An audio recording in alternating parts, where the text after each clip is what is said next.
Irmãos, então, como o Mateus falou, nosso texto de hoje é Atos, no capítulo 9.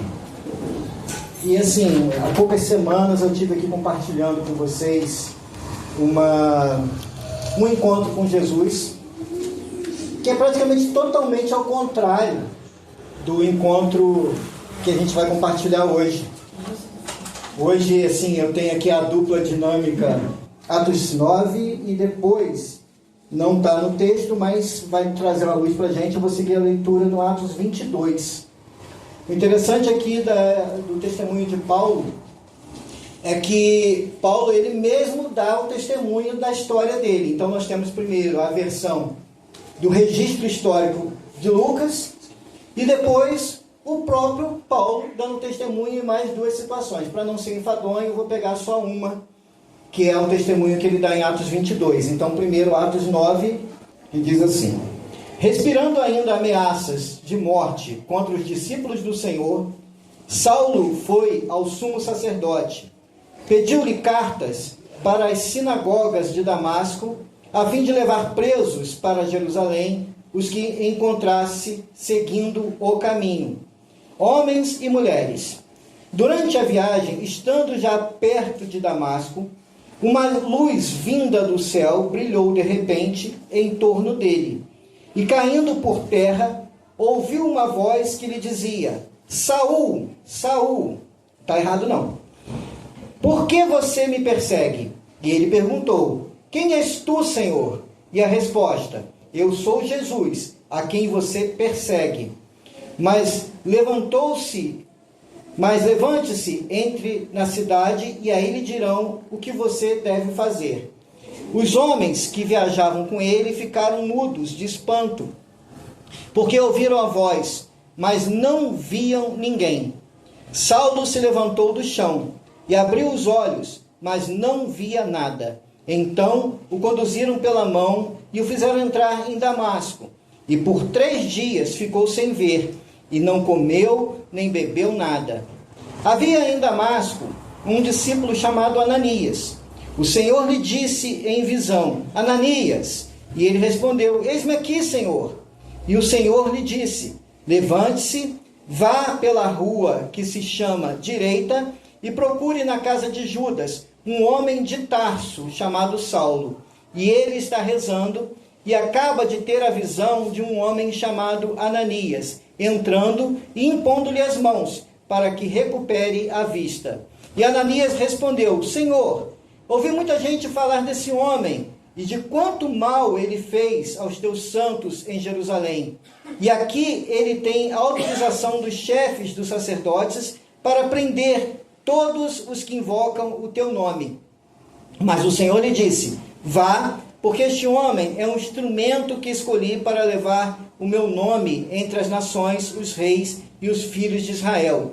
Eu mesmo hei de mostrar a ele o quanto deve sofrer por causa do meu nome. E então Ananias foi e entrou na casa e impôs as mãos sobre ele, dizendo: Saulo, meu irmão, o Senhor Jesus, que lhe apareceu quando você vinha pelo caminho, me mandou aqui para que você recupere a vista e fique cheio do Espírito Santo. E imediatamente lhe caíram dos olhos umas como escamas, e voltou a ver, e levantou-se e foi batizado, e depois comeu e recuperou as forças. Aqui terminaria a perícope, mas eu vou pegar mais 3 versículos. Saulo ficou alguns dias com os discípulos em Damasco, e logo começou a proclamar nas sinagogas que Jesus é o Filho de Deus. E todos os que ouviam ficavam confusos e diziam: não é este que devastava em Jerusalém os que invocavam esse nome? E não veio aqui justamente para prendê-los e levá-los aos chefes dos sacerdotes? Saulo, porém, ia ganhando forças e afirmando que Jesus é o Messias, deixava confusos os judeus que moravam em Damasco. Agora, em capítulo 22. Agora eles dizendo a respeito da sua própria conversão. Irmãos e pais, ouçam a defesa que eu agora apresento a vocês. Quando o ouviram falar em língua hebraica, fizeram mais silêncio ainda. E Paulo disse: eu sou judeu, nasci em Tarso da Cilícia, mas fui criado nessa cidade, instruído aos pés de Gamaliel, segundo a rigorosa observância da lei de nossos pais. cheio de zelo por Deus, assim como todos vocês são hoje. Persegui mortalmente esse caminho, prendendo e lançando na prisão homens e mulheres, como o sumo sacerdote e todos os anciãos podem testemunhar. Deles até recebi cartas de recomendação para os irmãos de Damasco, e para lá eu estava indo, a fim de trazer algemados os que lá estivessem, para serem punidos aqui em Jerusalém.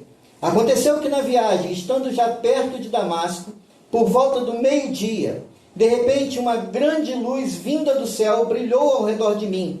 Caí por terra e ouvi uma voz que me dizia: Saulo, Saulo, por que você está me perseguindo?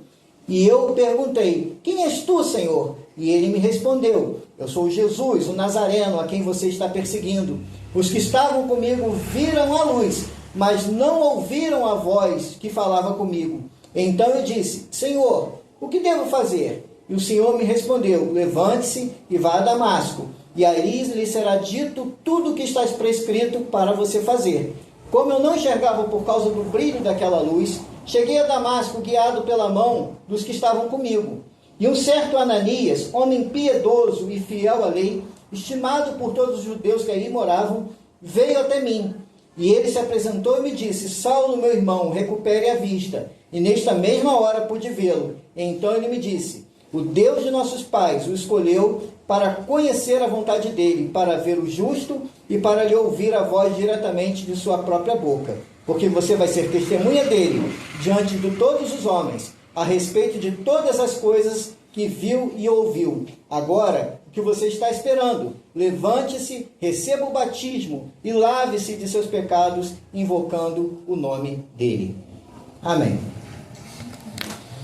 Então, Saulo, ou posteriormente, a gente passa a conhecê-lo como Paulo, e esse trocadilho de nomes, Saul, Saulo, Paulo, na verdade é o mesmo nome em versões de línguas diferentes.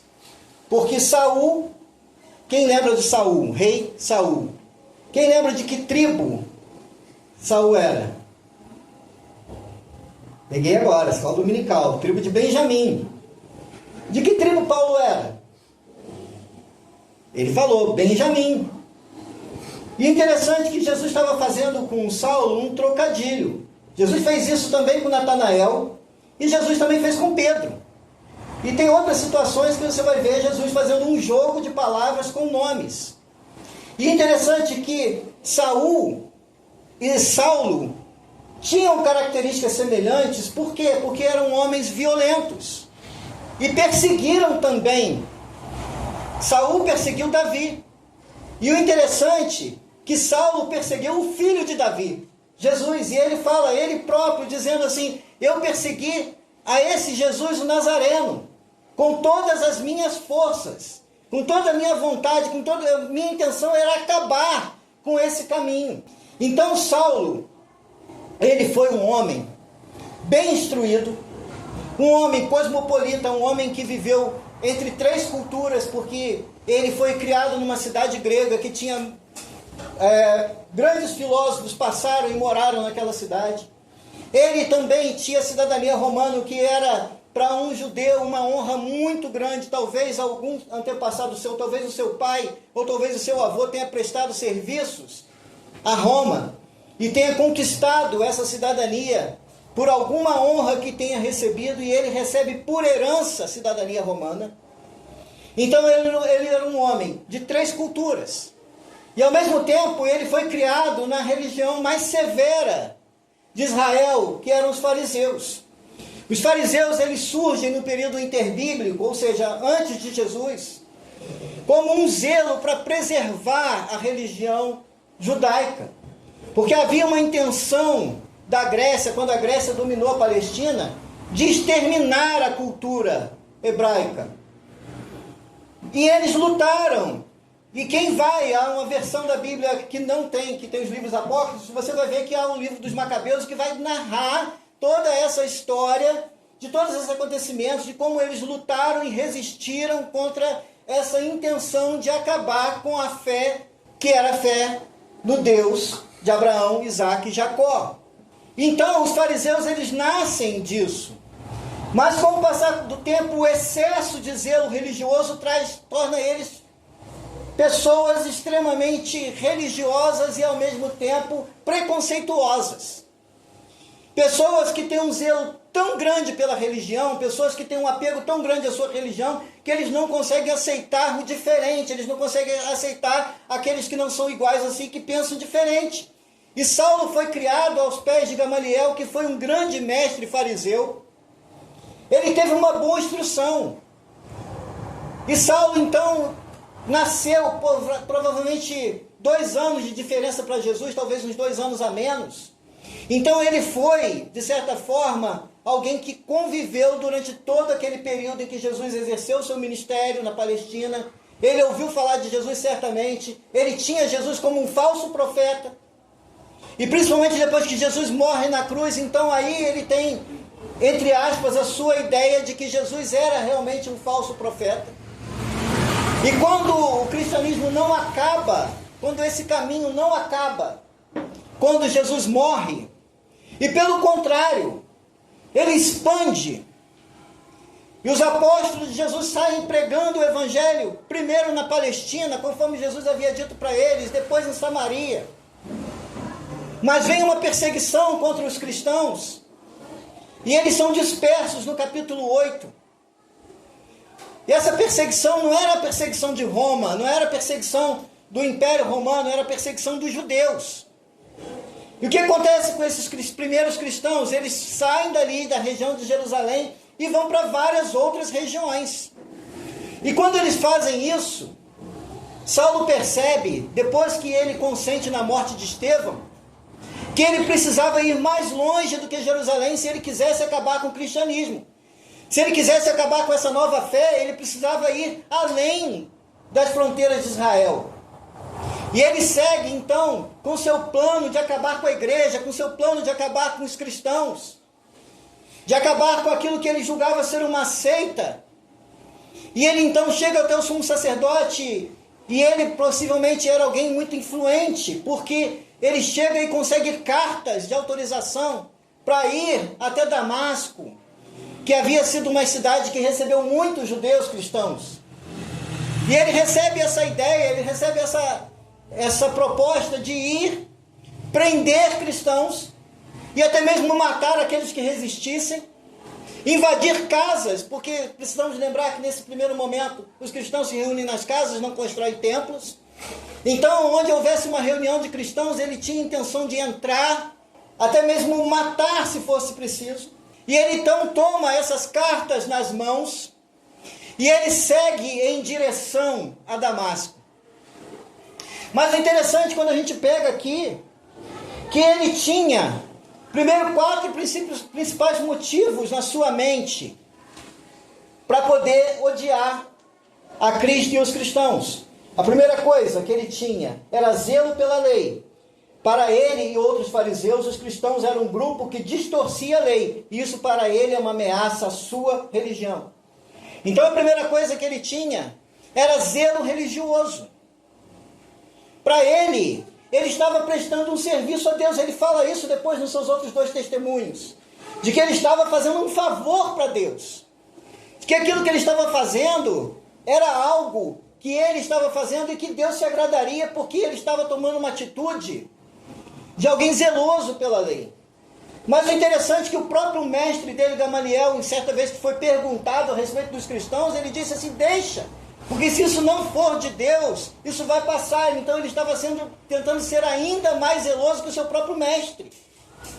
É a primeira coisa. A segunda coisa, que os fariseus tinham uma esperança messiânica. Mas a esperança messiânica dos fariseus era uma esperança messiânica militarizada. Eles estavam cansados de todo aquele domínio romano sobre a Palestina. E eles imaginavam que o Messias viria. Mas o Messias não viria apenas para implantar alguma mudança na religião, mas seria algo que o Messias deveria fazer, que seria implantar de volta o reino de Israel. Então eles não esperavam um Messias que reformasse a fé. Esperavam um Messias que acabasse com a dominação exterior, mas na verdade, a pior dominação que o homem tinha, Jesus falou isso várias vezes, era a dominação espiritual, porque eram escravos do pecado. Quando a gente olha para a visão que as pessoas hoje no mundo têm de Jesus, as pessoas têm as visões mais diversas sobre Jesus. Tem visões de Jesus Papai Noel, né? A irmã me cercou que falou assim: tá deixando a barba, vai fazer cosplay de Papai Noel no final? Eu falei assim: vou fazer um bico, né? A coisa tá feia, né? Tem a visão do Jesus bonzinho, mas também tem a visão do Jesus lá dos islâmicos, lá dos muçulmanos, que é um profeta menor, né? Mas não é o Messias propriamente dito, aquilo que a gente acredita. E por aí afora tem o Jesus que é servo do homem, e por aí afora vai as visões de Jesus. A visão que eles tinham, que eles esperavam de um Messias, era um Messias que fosse salvar a situação política deles. Mas eles não julgavam que eles precisavam de uma libertação espiritual. A terceira questão que pegava para eles era que a crucificação só comprovava no pensamento deles que Jesus era um Messias falso e fracassado. Porque um Messias que veio, foi vencido, morreu numa cruz, na cabeça deles, quando Jesus desaparece, entre aspas, eles pensam que os discípulos roubaram o corpo de Jesus e espalharam um boato da ressurreição. Então, na cabeça deles, Jesus tinha sido um homem fracassado. E o comprometimento dele com a seita mostrava que ele era talvez um dos fariseus mais cruéis de todos os fariseus que ali estavam. Então, voltando ao texto, enquanto isso, Saulo ainda respirava ameaças de morte. Ainda respirava porque ele já estava respirando. Desde o primeiro momento, quando ele consente na morte de Estevão, isso significa que talvez ele pudesse ter feito algo para que Estevão não tivesse sido morto. Mas pelo contrário, ele vai e pega as capas daqueles homens, ele consente, ele ajuda e diz aqui: deixa que eu seguro as blusas dele, os casacos de vocês, e vão lá e taca pedra nesse homem até ele morrer, porque ele é um blasfemo. Então ele consentiu. Se ele consentiu é porque talvez ele tivesse autoridade para impedir aquele assassinato, mas ele nada fez. Pelo contrário, isso talvez só o animou mais. E ele então começa ainda a respirar ameaças de morte contra os discípulos do Senhor. Dirigindo-se ao sumo sacerdote, pediu-lhe cartas para a sinagoga de Damasco, de maneira que, caso encontrasse ali homens ou mulheres que pertencessem ao caminho, pudesse levá-los presos para Jerusalém. O interessante é que o cristianismo só recebe esse nome cristão mais à frente na igreja de Antioquia, quando ali se estabelece uma igreja de gentios.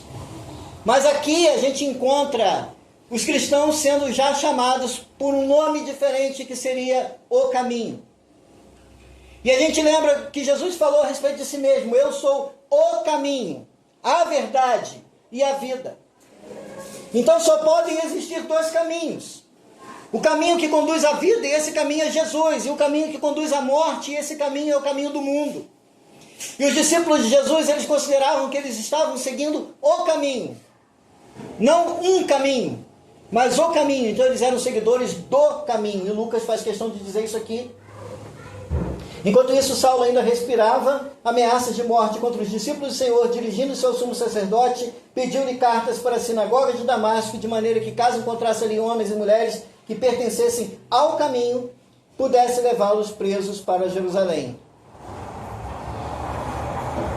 Em sua viagem, quando se aproximava de Damasco, de repente brilhou ao redor uma luz vinda do céu.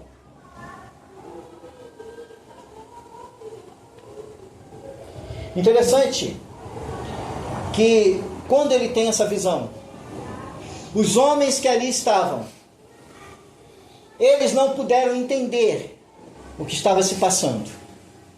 Eles viram um brilho, sim, eles viram um brilho. Mas esse brilho não ofuscou a eles, eles também não ficaram cegos. Eles ouviram talvez algo como uma voz, mas eles não puderam entender. E a coisa ficou pior porque aquele homem Saulo, ele foi ofuscado pelo brilho de uma luz ao meio-dia. Eu fico imaginando naquela região o que é o sol do meio-dia. Num ambiente de deserto que talvez não tinha nenhuma nuvem.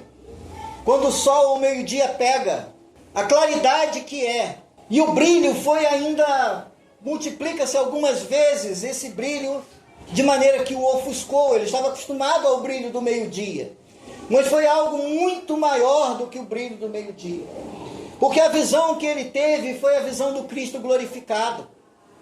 O próprio Jesus, ele fala em João 17, 4 a 5, eu te glorifiquei na terra, completando a obra que me deste para fazer. E agora, Pai, glorifica-me junto a ti com a glória que eu tinha contigo antes que o mundo existisse. Então, quando Jesus, ele volta para o Pai, ele recebe de volta a glória que ele tinha antes da fundação do mundo. E essa visão de um Jesus glorificado, João depois vai compartilhar também Apocalipse 1, 16 a 7, que diz assim, na mão direita tinha 7 estrelas, de sua boca saiu uma espada afiada de 10 lados. A face brilhava como o sol em todo o seu esplendor, e quando o vi, caiu aos seus pés como morto. A visão que mais tarde João vai ter, mas possivelmente numa questão de visão mais espiritual, Paulo tem real. Jesus de fato aparece para Paulo. Jesus de fato mostra a sua glória no céu. Ele vê algo tão resplandecente que ele não consegue olhar. Me faz lembrar de uma passagem do Antigo Testamento quando Moisés estava querendo ver a glória de Deus.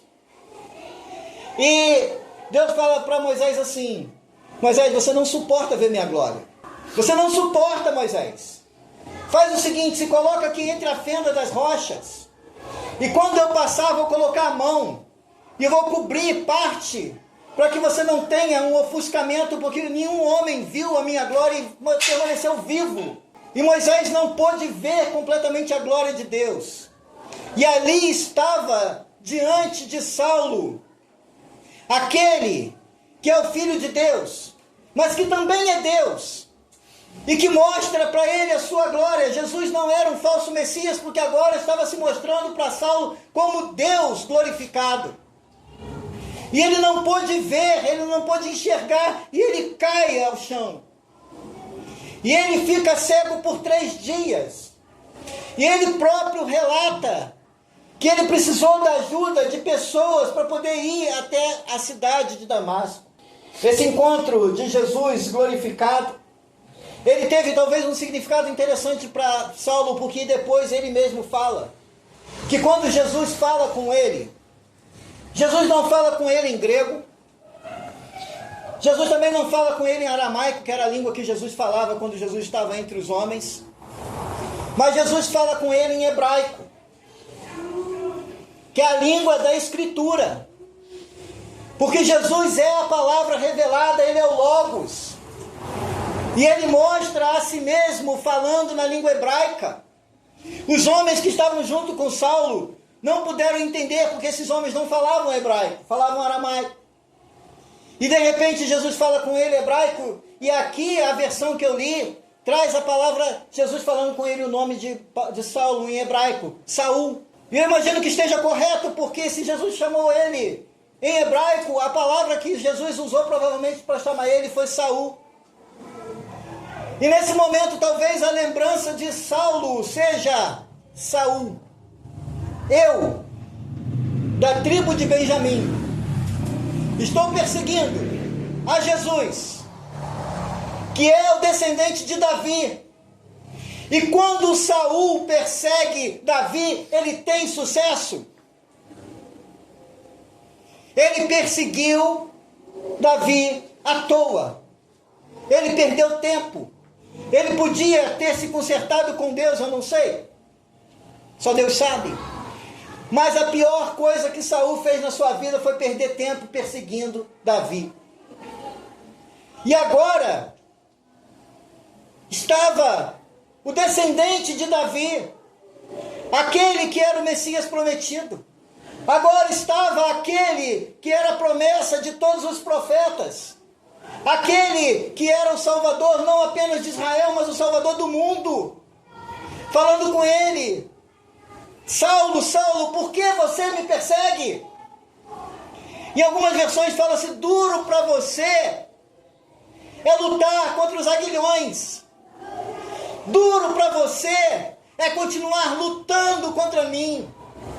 Duro para você é continuar fazendo o que você está fazendo, porque isso não vai terminar bem para você. Porque como um boi ferroado, você pode destilar ódio. Como um animal selvagem, você pode tentar acabar comigo, mas não vai dar certo, Saulo. Olha só, você é o perseguidor. Você estava perseguindo a minha igreja. E quando você estava perseguindo a minha igreja, você estava perseguindo a mim. Porque a igreja é minha noiva. E alguém que persegue a esposa de alguém, alguém que persegue a noiva de alguém, vai levantar reação dessa pessoa. Se alguém perseguir a Silvana, o Adriano vai ficar feliz? Já fez cara de bravo. Não é? Não é, Miquel? Essa vitória é só minha. Essa é a sua vitória. E ele estava perseguindo a noiva do Cordeiro. E aí Jesus diz: Saulo, Saulo, por que você me persegue? E aquele homem então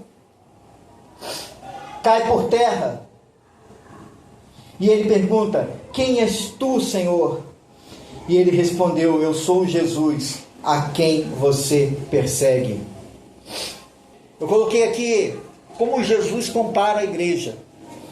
Em Efésios 5, 25 a 27, e aí os maridos aí, e as esposas vão dar uma cutucada no marido essa hora aí, porque esse texto aqui fala da comparação que Jesus faz entre o casamento e a união dele com a igreja. E diz assim: maridos, amem cada um a sua esposa como Cristo amou a igreja. Olha só. Amem cada um a sua esposa como Cristo amou a igreja. Ele entregou a vida por ela, a fim de torná-la santa, purificando-a, lavando-a com água por meio da palavra. Assim o fez para apresentá-la a si mesmo como igreja gloriosa, sem mancha, ruga ou qualquer defeito, mas santa e sem culpa. Seguindo, levante-se, entre na cidade, alguém lhe dirá o que deve fazer. Os homens que viajavam com Saulo pararam emudecidos, ouviam a voz, mas não viam ninguém.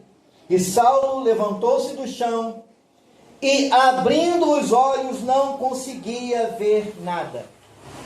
Então, ele tenta se levantar. Se levanta. Ele tenta abrir os olhos. E aí ele percebe que está cego. Saulo levantou-se do chão, abriu os olhos, não conseguiu ver nada. E eles o levavam pela mão até Damasco. Por 3 dias ele esteve cego, não comeu nem bebeu. Quando ele tem esse confronto com Deus, que é Jesus, ele fica cego por 3 dias. E automaticamente ele começa a jejuar. Talvez alguém tenha vindo oferecer para ele algum alimento. Mas ele disse: não. Eu quero ir até onde Cristo me mandou ir, e vai até Damasco. Que tipo de experiência nós temos tido com esse Jesus glorificado? Quando Saulo tem essa experiência, não restava para Saulo mais dúvidas de quem Jesus era. Quando ele tem um encontro pessoal com Jesus, não foi um encontro como outros que a gente viu ao longo das semanas aqui, e alguns meses já, de encontros com Jesus, que podia ser tocado. Um encontro com Jesus com limitações físicas, porque ele estava ainda entre nós. Mas um encontro com Jesus glorificado que transformou a vida de Saulo de uma maneira tremenda. E então Saulo fica ali talvez apreensivo, dizendo: e agora? Eu vou até a cidade. Eu tenho que encontrar um homem chamado Ananias. O que será que esse homem tem para dizer para mim? O que será que esse homem tem para falar comigo? Porque o próprio Cristo não falou comigo. Interessante que há uma missão da igreja. E Ananias, nesse primeiro momento, representa a igreja, que é anunciar o Evangelho. Jesus se apresenta para Saulo. Mas quem dá as primeiras instruções da fé para Saulo é um discípulo chamado Ananias. E assim, para Saulo, a coisa pior ainda é que não é Pedro, não é João, não é Mateus, não é Bartolomeu, não é André, não é nenhum dos Tiagos, não é o Judas sem ser os Iscariotes, o outro. Não é um apóstolo, mas um irmãozinho chamado Ananias, que morava na cidade, que estava fugindo da perseguição. Porque precisamos lembrar que os apóstolos ficaram em Jerusalém e os demais crentes foram embora de Jerusalém. Quem estava ali na cidade de Damasco não era nenhum dos apóstolos. E tem hora que Deus vai usar você porque é você mesmo que tem. É você mesmo que está lá no seu trabalho. É você mesmo que está na sua escola. É você mesmo que está na vizinhança da sua casa. E você vai ser usado por Deus. E Ananias é o que Deus tinha para usar naquele momento. E então, Deus aparece para Ananias. Havia em Damasco um discípulo chamado Ananias. O Senhor o chamou numa visão: Ananias, eis-me aqui, Senhor. E respondeu ele. O Senhor lhe disse: vá à casa de Judas, na rua chamada Direita, e pergunte por um homem de Tarso chamado Saulo. Ele está orando. E quando eu ouvi essa coisa de ele está orando, me fez lembrar da parábola do fariseu e do publicano. E eu fiquei pensando que Jesus estava falando que os fariseus oravam de si mesmos para si mesmos, que gostavam de orar nas praças para aparecer, que gostavam de se auto-justificar. E eu fiquei pensando que Paulo era exatamente uma pessoa assim descrita na parábola de Jesus.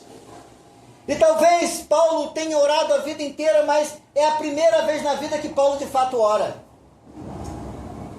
É a primeira vez na vida, talvez ele tenha orado desde a sua infância. Mas talvez seja a primeira vez que realmente ele estava orando. Infelizmente tem pessoas que passam a vida inteira orando, mas que nunca oraram de fato. Porque agora ele estava orando. E quando Jesus fala para Ananias que Paulo ou Saulo estava orando, demonstra que houve uma mudança. Porque Ananias conhecia os fariseus, ele era judeu. Ele sabia como era a oração dos fariseus. Sabia que a oração dos fariseus não passava do teto. Sabia que a oração dos fariseus não atingia o coração de Deus. E ali estava Jesus dando testemunho: esse homem está orando. Houve uma mudança, porque agora aquele homem que era autossuficiente, que achava que poderia a salvação por si mesmo, pelo cumprimento da lei, pelas suas próprias forças, pela guarda da lei, aquele homem que se auto-justificava diante de Deus porque ele era um fariseu, agora estava orando. E Ananias, numa visão, disse a Deus: eis-me aqui, Senhor. Respondeu ele. O Senhor lhe disse: vá à casa de Judas, na rua chamada Direita, e pergunta por um homem de Tarso chamado Saulo. Ele está orando. E numa visão, viu um homem chamado Ananias chegar e impor-lhe as mãos para que volte a ver. Olha que transformação. Agora ele estava tendo até visões. Agora ele estava ouvindo a voz de Jesus. Agora ele estava orando. Agora ele não era mais o mesmo Saulo. Respondeu Ananias: Senhor, tenho ouvido muita coisa a respeito desse homem e de todo o mal que ele tem feito aos teus santos em Jerusalém. Ele chegou aqui com autorização dos chefes dos sacerdotes para prender todos os que invocam o teu nome. Mas o Senhor disse a Ananias: vá, este homem é meu instrumento escolhido para levar o meu nome perante os gentios e seus reis e perante o povo de Israel. Mostrarei a ele o quanto deve sofrer pelo meu nome. Eu fico pensando quando eu vejo o Novo Testamento. Nós temos aí metade do Novo Testamento escrito por Paulo. 13 oficiais, um suspeito, porque Hebreus a gente não sabe. Então, vamos pegar 13,5. Vamos pegar pela estatística, metade do Novo Testamento. Já pensou se a gente não tivesse metade do Novo Testamento? Como é que a gente ia brigar aqui com o livro de Romanos, né? Que é um livro que é tão complexo, que estão discutindo há 2000 anos e não chegam em acordo, de tão rico que é Romanos. E 1 Coríntios, 2 Coríntios, Gálatas, Efésios, Filipenses, Tessalonicenses, Timóteo, e vai embora. O que seria se o cristianismo ainda estivesse preso às fronteiras da Palestina, ou aquela região ali, aos judeus? Mas Saulo foi como uma carta que Deus tinha debaixo da manga, escondida, e que ele fala para Ananias: ei, eu tenho uma carta nova aqui no jogo, porque essa carta aqui, ela vai ser usada, um instrumento escolhido meu para levar o meu nome perante os gentios, perante os reis. Um homem que tem condição de chegar perante os reis e falar cara a cara, porque ele é culto o suficiente para isso. E às vezes algumas pessoas são críticas a estudo teológico, a estudo, né, nessa área, e falam assim: a gente precisa do irmãozinho simples para falar numa congregação rural, mas a gente também precisa de homens preparados para traduzir uma Bíblia, para estudar línguas originais, para poder defender doutrinas fundamentais da fé. E ao longo da história, Deus tem feito uso desses dois tipos de pessoas. Deus usou pescadores da Palestina. Deus usou João, Deus usou Pedro, Deus usou André, Deus usou Tiago, Deus usou pessoas simples. Mas Deus usou também um homem preparado em 3 culturas, um homem que sabia circular em vários lugares, um homem que poderia chegar muito mais longe que os outros poderiam. Mas havia um detalhe: esse homem não teria vida boa, esse homem deveria sofrer pelo Evangelho. E como esse homem sofreu pelo Evangelho? Quando a gente lê as cartas desse homem, a gente vê a mudança radical que Deus fez na vida de Paulo, porque se fosse um homem que não tivesse tido realmente um encontro verdadeiro com Jesus, não teria suportado todas as coisas que Paulo sofreu, não teria suportado todas as coisas que ele viveu. E aquele homem teve esse encontro poderoso com Jesus, e a vida dele foi totalmente transformada. E o interessante é que quando tudo parecia ser perdido, eu fico imaginando os cristãos ali depois do capítulo 8 de Atos, quando eles são colocados para fugir da Palestina, dispersos, amedrontados, algumas vezes levados diante de tribunais que não eram justos, alguns sendo já mortos por causa do Evangelho. Talvez pensando assim: como será que nós vamos ir à frente? Mas eis que Deus transforma uma fera brava, um touro bravo, um animal assassino. E essa é a figura de Paulo, que ele mesmo depois diz a respeito dele, que estava cheio de ódio no coração, cheio de sangue nos olhos, e agora ele era um cordeirinho nas mãos de Deus.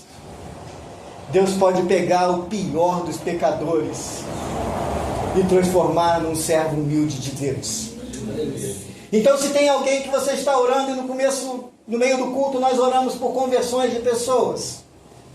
Se Deus pode pegar um homem desse, dono de si mesmo, cheio de vaidade pessoal, cheio de autoconhecimento, cheio de autossuficiência, e fazer uma transformação tão profunda quanto fez na vida de Saulo, o que Deus pode fazer com aquela pessoa pela qual nós estamos orando? Se Deus pode transformar qualquer pessoa.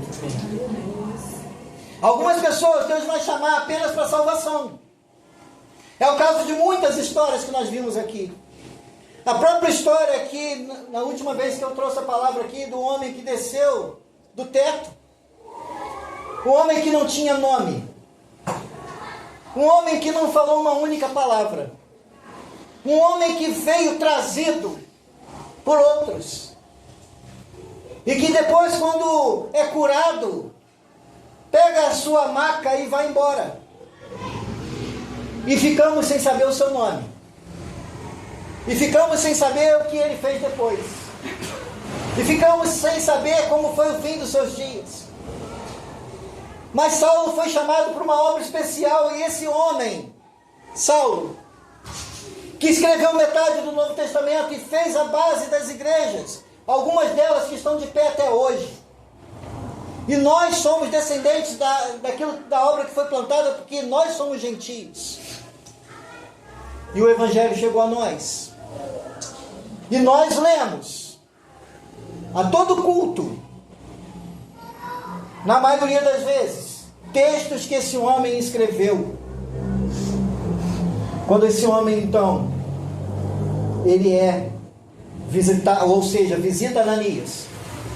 Esse homem chega ali, se depara com um simples discípulo, não com um apóstolo, não com alguém que tinha autoridade sobre a igreja, mas um simples irmão.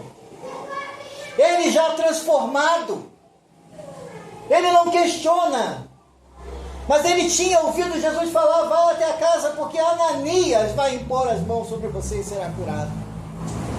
E ali estava ele na casa de Ananias. E a oração de Ananias tinha dois propósitos. A primeira propósito era que Saulo voltasse a ver. Mas ele precisava voltar a ver fisicamente. Mas ele precisou experimentar o que era a cegueira física para entender que ele viveu na cegueira espiritual a vida inteira. Conhecendo a palavra de Deus, mas tendo a hermenêutica errada. Conhecendo a palavra de Deus, mas interpretando a palavra de Deus de uma maneira totalmente errada, com os filtros errados. Muita gente hoje diz conhecer a Bíblia, mas muitas dessas pessoas passam a vida inteira interpretando a Bíblia errada, e isso não vai dar certo. E Jesus falou sobre cegos que guiam outros cegos. E tem muita gente hoje se dando de mestre por aí, e levando pessoas ainda a uma perdição pior do que estavam antes. Muita gente, em vez de trazer para perto de Jesus, está levando para perto de si mesmo, criando sistemas religiosos, e a verdade é que só existem duas religiões no mundo. Por isso o caminho. Jesus é o caminho. E não existe salvação fora de Jesus. Não existe Jesus mais tal coisa. Existe Jesus e ponto final. Mas o mundo tem Jesus e um monte de outras coisas. Existe Jesus e um sistema de crenças. Existe Jesus e mais alguém. Existe Jesus e um livro a mais. Existe Jesus e um monte de coisa a mais. Mas existe o caminho, Jesus. E esse caminho agora, Saulo entende que ele era cego e que ele precisava voltar a ver. Mas junto com as escamas que caem dos olhos de Saulo, caem também a cegueira espiritual, porque agora ele está aberto para receber o Evangelho. Precisamos orar para que a cegueira caia dos olhos dos homens. Ainda que não estejam com olhos fechados como Saulo estava, mas com os olhos do coração fechados muitas vezes. Precisamos orar que esses homens vejam. Existe aquela história de Eliseu, quando Eliseu é cercado por um exército inimigo. E o servo de Eliseu, quando olha para fora e vê aquela multidão cercando a casa de um homem simples, o rei, se eu não me engano, da Assíria, tinha mandado cercar a casa de Eliseu com um exército, um homem. E aí, Eliseu olha para fora, está tudo certo, estamos ganhando. E o servo de Eliseu fala, como assim? Como nós estamos ganhando? Tem um exército aí fora, Eliseu. Senhor, abre os olhos do teu servo. E quando ele abre os olhos, ele vê uma multidão de anjos infinitamente maior do que aqueles exércitos. E aí, o servo do profeta olha e diz, realmente, você está certo. Nós precisamos orar para que as pessoas tenham os olhos abertos. Quando Ananias ora, não são só as escamas dos olhos físicos de Saulo que caem, mas as escamas dos olhos espirituais, que ele nasceu cego e continuou cego a vida inteira e passou anos da sua vida buscando o Messias da forma errada. Mas agora estava diante dele o verdadeiro Messias, que estava falando com ele por um homem simples. Mas mais do que isso, a oração de Ananias foi para que ele fosse cheio do Espírito Santo. E quando Ananias ora para que ele fosse cheio do Espírito Santo, é selada a salvação de Saulo, porque não há um salvo sem o Espírito Santo. Porque quando nós cremos, o Espírito passa a morar em nós. O Espírito é o selo da salvação. Então todo salvo tem o Espírito Santo. Se alguém te disser o errado, o contrário, está errado. Você recebe o Espírito Santo quando crê. Experiências espirituais são outra coisa, e a gente conversa sobre isso em outro momento. Mas se você crê, o Espírito Santo está dentro de você e habita em você, e Ele é aquele que intercede por você com gemidos inexprimíveis diante do Pai. E Paulo foi cheio do Espírito Santo. Agora ele ouvia a voz de Deus, agora ele tinha visão de Deus, agora ele era um homem que entendia que tinha um chamado de Deus e que ele não podia mais ser o mesmo. O Espírito Santo ocupa o lugar que antes havia orgulho. O Espírito Santo ocupa o lugar que antes habitava a violência. O Espírito Santo ocupa o lugar que antes havia vaidade. O Espírito Santo ocupa o lugar que antes havia ódio. O que significa que para o Espírito Santo habitar dentro de nós, nós precisamos abrir espaço no nosso coração e tirar essas coisas que estão ocupando o coração. Porque quando essas coisas saem do coração dele, quando sai o ódio, quando sai a violência, quando sai a vaidade, quando sai todas essas coisas, o espaço é aberto. E agora o Espírito enche. E ele não recebe só uma visitação do Espírito Santo, mas ele é cheio do Espírito Santo. E imediatamente, algo como escamas caíram dos seus olhos, e ele passou a ver novamente. Imediatamente, levantou-se e foi batizado. Ele não protelou o batismo como muitas pessoas. Ele não adiou o batismo como muitas pessoas. Deixa primeiro eu ser inteirado da fé, para ver se realmente eu quero seguir esse Jesus. Deixa eu realmente pensar um pouquinho mais se está de acordo com aquilo que eu estudei, para ver se eu quero esse Jesus. Deixa eu fazer um período longo de estudo teológico. Deixa eu conhecer Pedro primeiro, conhecer João primeiro, deixa eu conhecer um apóstolo primeiro, e aí eu vou decidir se eu quero ser batizado. Não, ele quis ser batizado na hora. Levantando-se, foi batizado. E depois de comer, recuperou as forças. E Saulo passou vários dias com os discípulos em Damasco. Então Paulo experimentou a comunhão do corpo de Cristo. Ele passou ali os primeiros dias junto com os discípulos de Damasco. Ele não voltou para Jerusalém. Ele poderia ter voltado para Jerusalém, mas ele passou ali junto com aqueles crentes que ali estavam, as primeiras instruções da fé. E de posse das primeiras instruções da fé, ele começou a ir nas sinagogas, e agora ele ia pregar o evangelho nas sinagogas. E quando ele chegava nas sinagogas, as pessoas olhavam e falavam assim: epa, não é aquele Saulo fariseu? Não é aquele homem assassino que estava prendendo os crentes? E agora é ele que está vindo aqui na sinagoga falar que Jesus é o Cristo. E ele falava com grande autoridade, e a igreja estava sendo acrescentada. Ele ainda nos seus primeiros dias de crente, ele estava dando testemunho do evangelho. Quando a gente arde de paixão por alguma coisa, a gente fica falando disso o tempo todo. Aquela pessoa aquela criança que comprou um brinquedo novo, né? Tio, aqui comprei esse carrinho, ganhei esse carrinho. Olha, essa bola aqui é diferente, essa boneca é diferente. Os marmanjos aí que gostam de instrumento musical, né, Fábio? Quando ganha um brinquedinho novo. A turma dos livros aí, né? Quando lê um livro interessante, e fica ali: não, eu li tal livro e tal. Porque está ardendo de paixão por alguma coisa. Será que a gente está ardendo de paixão pelo evangelho, de maneira que a gente está falando do evangelho para as pessoas?